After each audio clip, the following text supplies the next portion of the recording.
സത്യം യുക്തിരഹിതവും അസത്യം യുക്തിസഹവുമായി അനുഭവപ്പെടുന്ന സാമൂഹിക മാധ്യമ കാലത്താണ് നാം ജീവിക്കുന്നത്.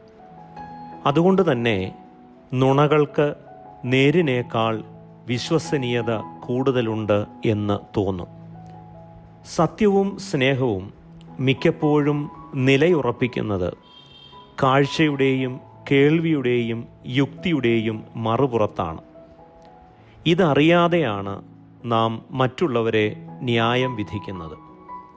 സകല സത്യത്തിലേക്കും നമ്മെ നടത്തുന്ന പരിശുദ്ധാത്മാവിന് മാത്രമേ കാണുന്നതിനെയും കേൾക്കുന്നതിനെയും ക്രിസ്തു ബുദ്ധിയിലൂടെ നോക്കിക്കാണാൻ സാധിക്കൂ.